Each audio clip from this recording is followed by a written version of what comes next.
So before the abuses of the temple, which were wrought by the natural dimming of our senses for a certain period, which is the cycle of nature, things going in a circle. So we've been in that dark stage, coming into a new Kheper stage, right? Renew the light. Yeah, we're coming back to So the... when we were in that high, that bright, wise stage building these pernetter, what was the purpose of these? What was the function of these? Oh, a different function.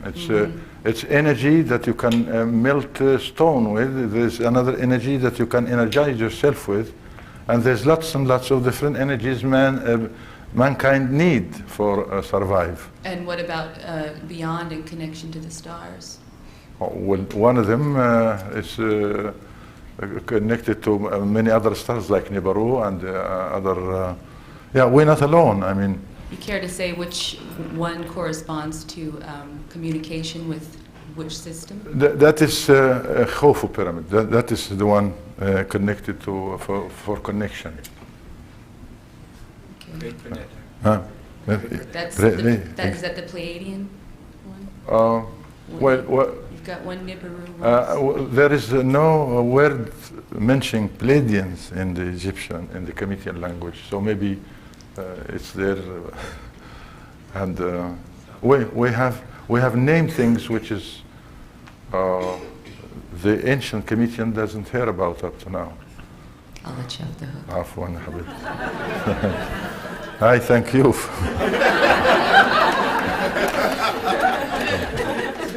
Thank you for being here. Thank you. Thank you. We've had people speaking about several different kinds of energy which might have been used to move the blocks: electromagnetic, ultrasonic, hydraulic. Do you have any thoughts on how the blocks might have been moved? I don't think the power which is alchemicians used to move the block, but to make it weightless, to deal with the what is a piece of rock, say weight 280 ton. It's the gravity. So when we deal with the bisonic sound against the gravity of the earth, then you have this huge block of a stone weightless, and that's the only way. All what you have to do is just tip it with your finger the way you want to put it. And very interesting that when you look at the pyramid construction, you see huge blocks of stone stick together. You can't even drive a razor blade in there. So that's the only way to move the block and put correct the situation of the block, and then switch this energy off, and it's there. It sits with its weight onto the gravity of the earth. So you're suggesting that it's predominantly ultrasonic, which allows you to create an anti-gravity? Yeah.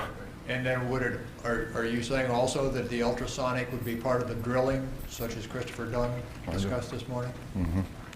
I believe that, and it's there. I mean, that's the only way my people in the ancient time deal with the weight of the stone, was creating such a vibration. Never mind where the vibrations come from, like that disc we saw. It's a disc made of Chesterstone, and Chesterstone is the hardest stone you can get. And the main question is how to make such a piece. But this piece is made to spin. When it spins, it makes that sound, and this sound makes vibration, and the vibration deal with the gravity of the earth. Thank you. You're welcome. Was the corridor before or after the Giza pyramid? Oh, long time after. Hello, Doctor. Thank you for coming so far to give us this talk. Thank you. I was wondering, I talked to somebody that had talked to you in Egypt, I think about a month or two ago, and he said, well, obviously you're running into problems with some of the your European-trained and continuing practicing colleagues in Egyptology, and I was wondering how that manifested. He also said that he thought you had been somehow been the victim of some kind of physical assault because of this. Well, I'd be honored to know the name of this person. His name is Devon, I think. David? No, Devon. My memory is... Well, maybe you could address the first part of the question. Is what kind of problems have you run into with your European-trained Egyptologist colleagues in your country, and what problems do they have with you, or do you have any kind of debate with them publicly? I myself have no problems with anybody, and I think the system, sometimes system wherever you are, in America or in Khemet, Egypt, or in China, the system always is the rock on the way. Which is, you need to be acrobat to cross this.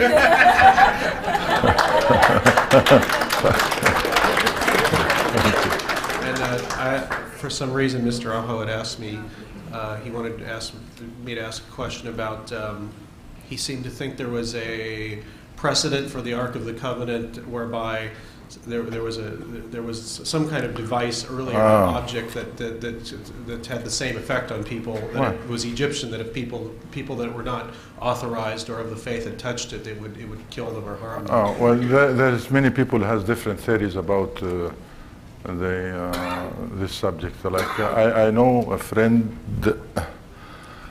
he think his own body is located somewhere in the Great Pyramid of Giza. So there's plenty of these theories. I'm spiritual and I'm a healer, but I didn't go that far to see. Thank you very much. You're welcome. Hi, Doctor. This question is going to you and also any of the other speakers that spoke earlier on this morning. As we all know, similar type of artifacts, such as pyramids and other type of buildings, have been found on the surface of Mars. And wanted to know whether or not within your background, tradition, or any of the other speakers, do you have any idea or notion of any interconnection between the pyramids and the structures on Mars and the one on Giza? Because it lends itself to some sort of an inquiry.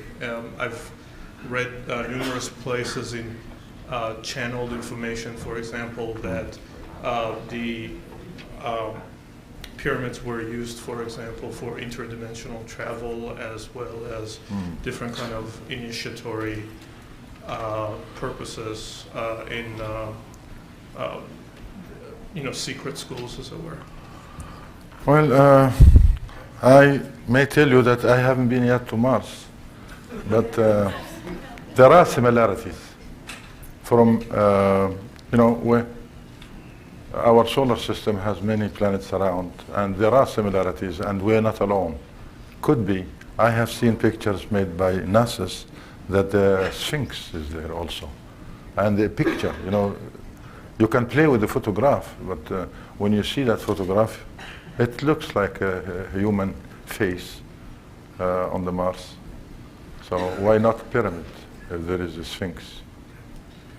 Anything in terms of the sacred geometry that would suggest it will be a type of structure that would have any correlation with the one on Giza in Egypt? I don't think you may see one on any other planets except like the one at Giza.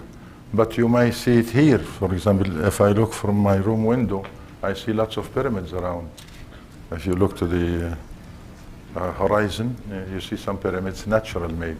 It's of course the remain of the water. Water makes layers, and it looks like a piece of construction, but it's natural made. You can see that lot in Abu Simbel, for example. That is, Abu Simbel is a place located between Wadi Halfa and Aswan. There's many pyramids, natural made like this. So why not on the Mars? Thank you. You're welcome. Hello. I want to join everyone in welcoming you and thanking you so much for sharing your wisdom with us. Thank you. You spoke of this life and the other life. And you, as an enlightened being, I was wondering if you communicate with beings or entities in the other life, and you are now in incarnation in physical form. when you completely go to the other life, will you be aware that you're going to ahead of time, or do you want to share some of that? It's a little personal, but I know, but I want to tell you a fact that my mother sometimes comes to my dreams, and this is the only connection I have with people in the other life. But it's possible to have that connection with many beings. That our beings now is possible to connect to other beings you have in the mind. The difference between mind and the brain, that you can stretch your mind, but you can't do this with your brain. Brain is logic, but the mind, you can stretch it, you can see a lot of things, and it's time to use the mind. yes, You're right. yes. Thank you very much. You're welcome, Mary. I want here, ladies and gentlemen, to announce brochure. We have brochures of Karine and I making a trip to Egypt in October, and there's some brochures here if you would like to have it. Please come and say it. Thank you, Karina. Sure. I only have a very few, and we're going to put a paper out, and if you give us your address, we'll send you one right away.